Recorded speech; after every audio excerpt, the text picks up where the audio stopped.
Tonight on the Final Play. Surprise, Foles back throws, intercepted, went right through Jeffrey's hands. It's Lattimore. The Saints scored 20 unanswered to eliminate the defending champion. So we made enough plays. Wasn't a perfect game. We got extended reaction from the team as they celebrate the franchise's second trip to the NFC Championship game.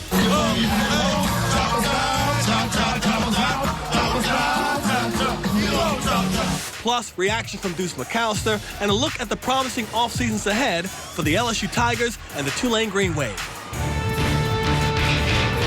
From Fox 8 Sports, this is the Final Play, sponsored by your Southern Quality Ford dealer, built Ford tough, and Nissan.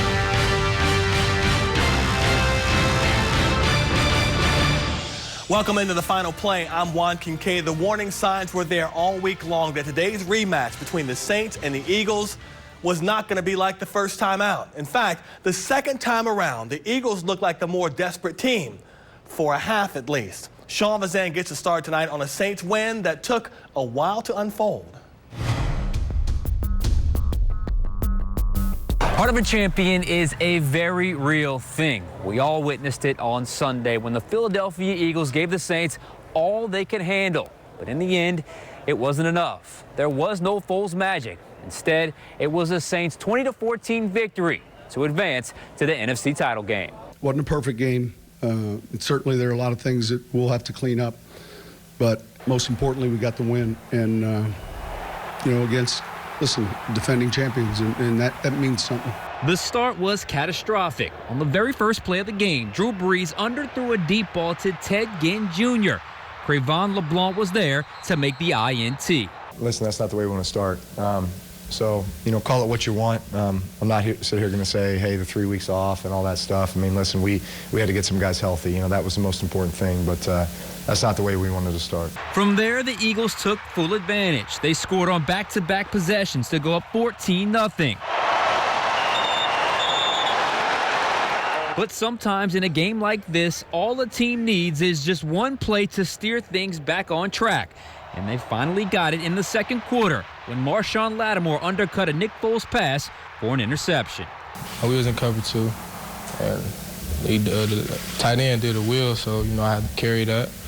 And, I just went up and made a play. 4 plays later, another break came courtesy of Taysom Hill when on 4th and 1, executed the fake punt to perfection. As we're entering the field, we're like, hey, let's run it. And I always have the ability to get out of it if they give us a look that we don't like. And they were kind of late getting lined up, and we liked our matchup there, and our guys were fired up and ready to do it, and so we just ran it. The Saints will go for it again on 4th down on the final play of the drive. And once again, it worked when Brees found Keith Kirkwood in the end zone.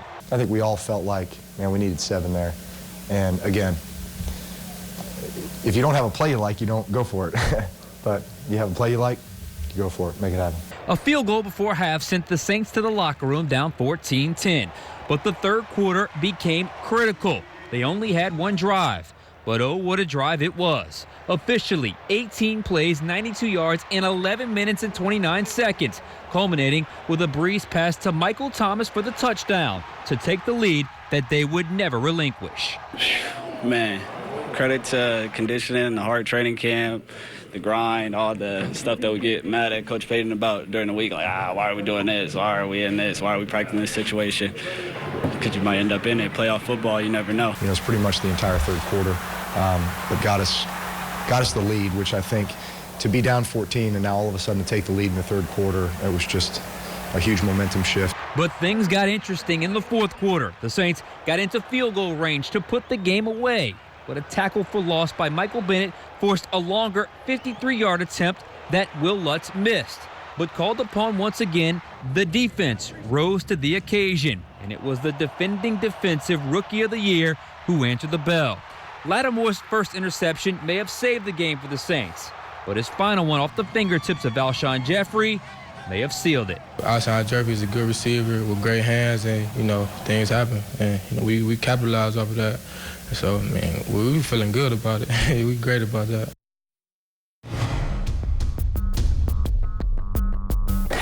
With that, we welcome in Deuce McAllister. He was on the call today, our Saints analyst, Saints Hall of Famer. First off, Deuce, when you see Alvin Kamara with that 3rd down and 10 run to close out the game against the Eagles, did it bring back some old memories for you? I remember you kind of riding the game into victory that day. It brought back some memories because now I don't have to go and try to calculate and see, hey, look, now do you punt it here? Do you take a safety, something crazy of that nature? Because it sealed the game. And so to be in that same situation and just to be in the moment. I saw Teron Armstead take a knee after that play, and you can just see how thankful he is to have this opportunity.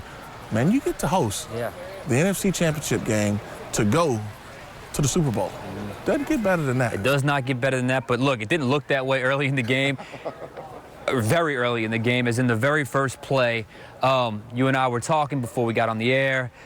Drew never looked like, it almost looked like when he, first off, Ted Ginn was open, but it was almost like it surprised Drew how open he was, and he kind of underthrew it because he threw it late. He threw it late, and so Teddy probably had 2 steps. If Drew is reading that play as the original, that's the guy I'm going to, he releases it a lot early. But you can tell from his hitch, as far as his steps, his footwork, that he was throwing another route, and that was covered, so he sees Teddy, oh, he's open, and I try to, get it to him. Teddy's fast, man. And so LeBlanc just made a play on the ball. He made a play on it. That's not how you wanted to start, but it wasn't surprising because you knew that they wanted to show we will go up top. Yeah, and I felt like that play rattled them to the point where, and then, the Eagles scored, then they go 3 and out, then the Eagles score again, so all of a sudden it's 14-0. They kind of had to get their feet under them a little bit, but then Marshawn Lattimore makes the interception, which I think kind of stabilized everything. Marshawn Lattimore,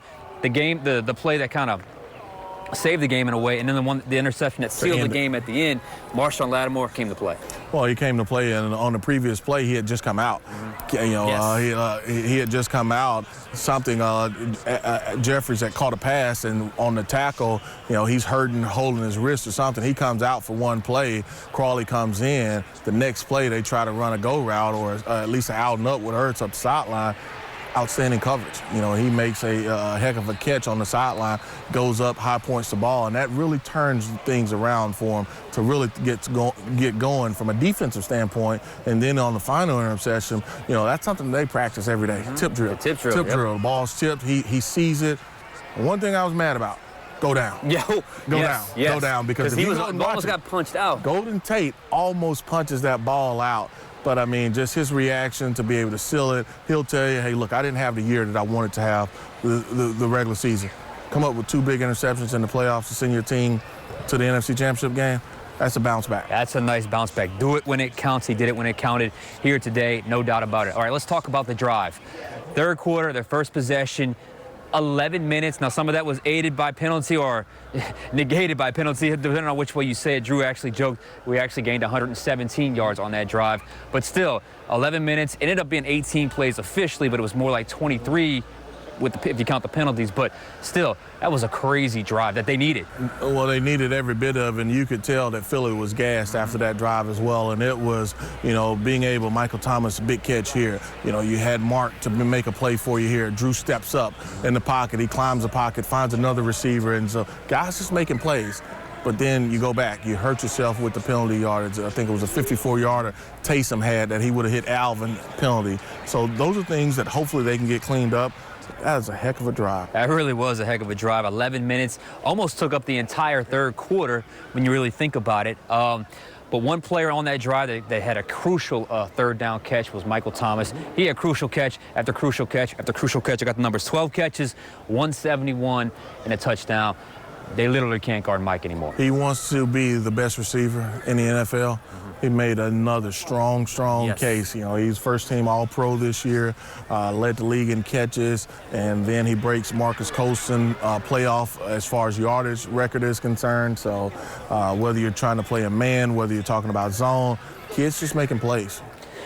He did, and it's those in-breaking routes, they just can't guard it. They just cannot guard it. I remember on one of them, he hadn't even broke, and Drew had already thrown it, and he was just able to strong-hand the ball. And, you talk about the touchdown throw, he wasn't open. It was just a jump ball, and he was able to be more physical than the defender. Yeah. And look, we've seen it time and time again. Certainly is no fluke. By the way, he's up for a contract extension this offseason. But look. He technically has one more year, But he can get paid. He can get the extension finally. They can start talking this offseason. Atmosphere. We've seen it time and time again. This is why they wanted this 1 seed. The crowd, there were times where it really got inside the heads of the Eagles. I counted 5 penalties. Okay. I counted 5 penalties, 3 false starts, but 2 where they were coming off of the sideline. They were coming off of the sideline, and they had to call a timeout. Yeah. I mean, this is a play that they probably had talked about, and they still couldn't get lined up, where they had to call a timeout twice. This crowd made a difference, and they're going to play a difference next week, because if you know how they operate, and that being the Rams, McVay likes to give that play in, and at 15 seconds, that mic cuts off. So if that crowd is loud while they're up at the line of scrimmage, even before the final 10, it's going to play a factor. You thought it was big this week? Wait till next week, 1 versus 2, Saints versus Rams. We can make the case they were the best 2 teams in the NFC all year long. One of the most entertaining games we saw earlier this year when the Saints beat the Rams.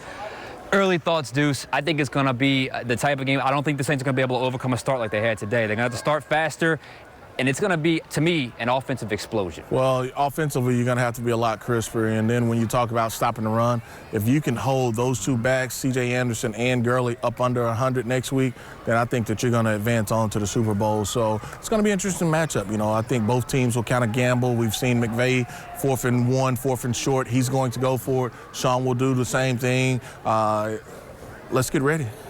Well, let's recover from this one first, and then maybe tomorrow morning we'll get up and start worrying about the Rams, but it should be a fun one. Saints get the win. Deuce, thank you, sir. No problem. Thank you. All right. We're going to have much more from Deuce McAllister with his usual Monday schedule. 8 a.m. Black and Gold Rewind, 5 p.m. 2-minute drill, and of course 10:35 the Black and Gold Review Show. Now's the time to get those questions into us using the Final Word feature on the Final Play app. Much more Saints to get to here on the Final Play, including the drive that turned the game around. Chris Hagan breaks that down from the Dome next.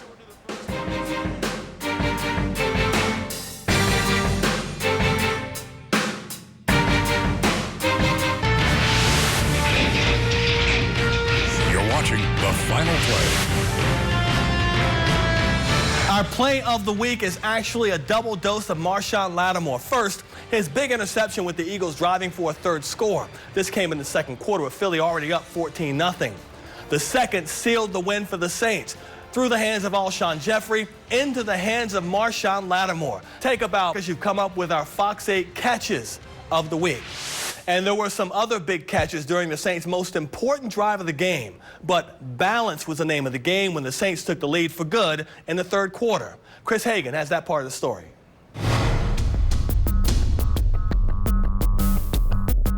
The average touchdown drive is tough enough on its own, especially against an Eagles defense that made the black and gold work for every single yard. But what the Saints pulled off in the 3rd quarter today was nothing short of incredible. On the box score, it goes down as 92 yards. But in reality, with penalties, the Saints had to march 117 yards on that go-ahead touchdown drive that changed the game. I'm not sure if that's a record because of the penalties that kept setting us back. While it's easy to look back and smile now, the penalties on that drive were no laughing matter, especially when one of them wiped out what would have been a brilliant touchdown pass from Taysom Hill to Alvin Kamara. We missed an opportunity in the first, and then missed one thereafter because of a penalty. But again, that's one of those things that coach is a mastermind at finding matchups, and that's what he did. But where there's a Michael Thomas, there's a way. On that drive alone, number 13 was responsible for converting a 2nd and 9, 2nd and 20, and 3rd and 16. When we're out there, we feel like no one can stop us. No one can stop us. And I just feel like we build every week. I have his back. He has my back. We have each other's back. He practices that way every day in practice. So that same intensity, attention to detail, that fire, passion, competitive drive. We try to put ourselves in those moments in practice. And then when game day shows up and we're making those same plays, it's no surprise to us. And what often goes unnoticed with a drive like that is the benefit it has for the other side of the ball as well.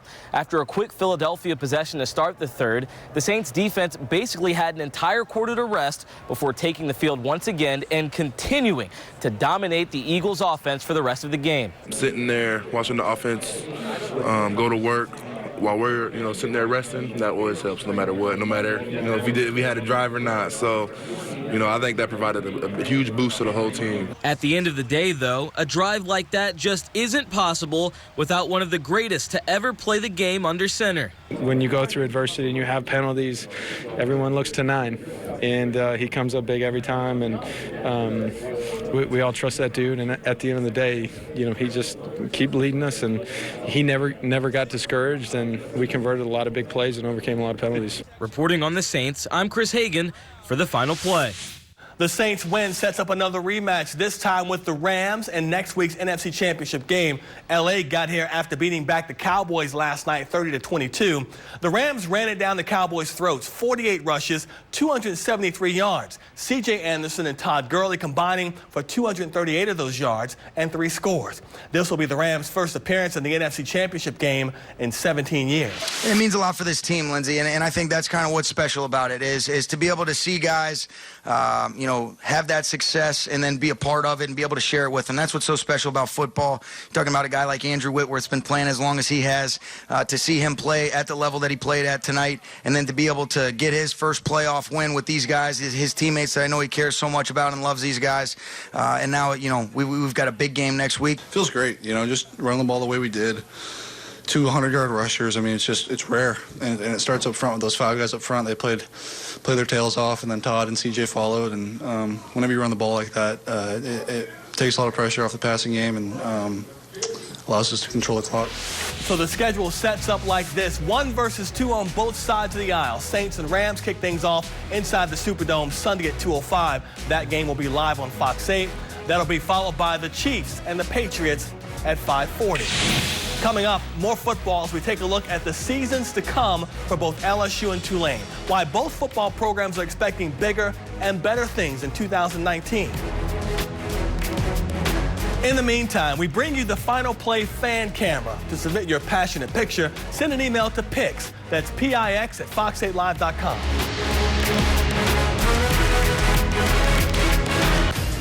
The Final Play fan cam is sponsored by Nissan. Watching the Final Play. The college football season is officially in the books. Clemson's your national champion. Alabama's sulking after taking that whipping from another Tiger. The LSU Tigers are gearing up for a serious run in 2019. And that means a lot of eyes will be on quarterback Joe Burrow to lead the way. And he showed us in the Fiesta Bowl that he's more than capable of doing so. Here's Sean Vazan.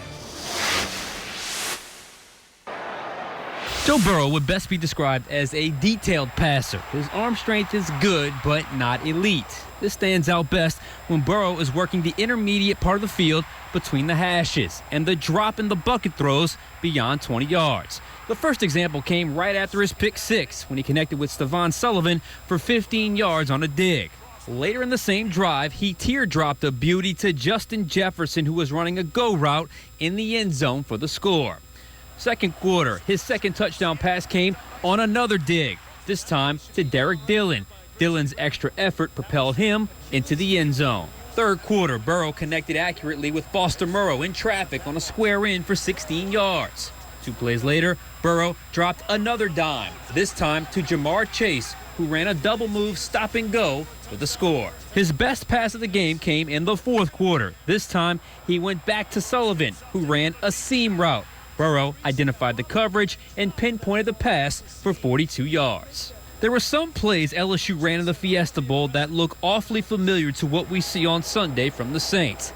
Like this play from Drew Brees, who takes the snap, quick drop, looks down, looks up, and hits Michael Thomas on a slant route. The Tigers ran this play twice, both to Jamar Chase. The first one gained 14 yards and a first down. The second one gained 10 yards and another first down. Also, remember the Saints versus the Steelers? Late in the game, the Saints faced a 3rd and 20, and Drew Brees hit Ted Ginn Jr. for 25 yards. The play is called the all-go special, where all the receivers run go routes while one receiver bends inside to overload a zone.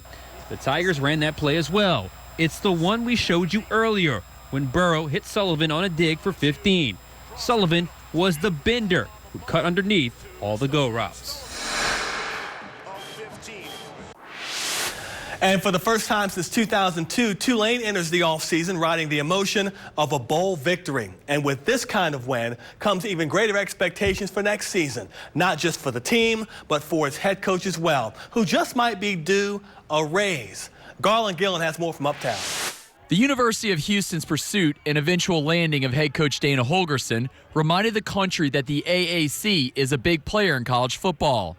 You steal a coach from a Power 5 school, pay him $4 million a year, people are going to take notice. I think it shows the respect that coaches, players, I think people across the country have got for the AAC.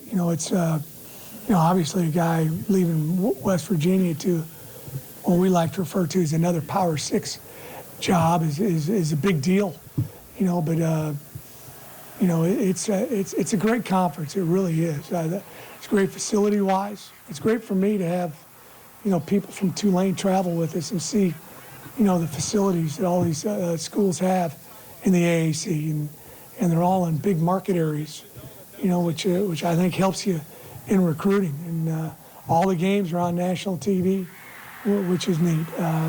So, yeah, I think that brought a little bit of notoriety to the conference. Coach Fritz is signed through 2023, and he's making a reported $1.6 million a year.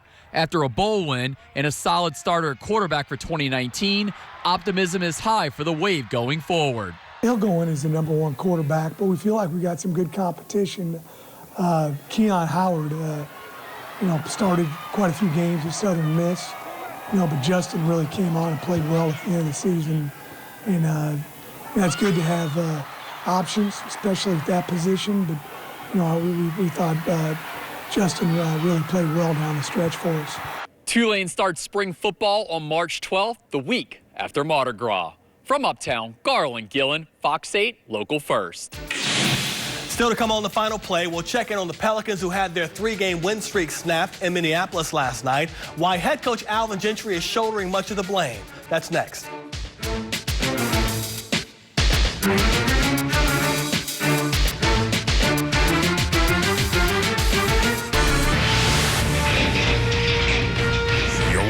The Final Play. For a brief moment, we thought the Pelicans had turned the corner. Winners of 3 straight games, one of which was on the road, a place they've struggled to win all season long. But last night, more of what we've become accustomed to seeing. Road game, road woes. And it came down to which team's former Kentucky Wildcat would outshine the other.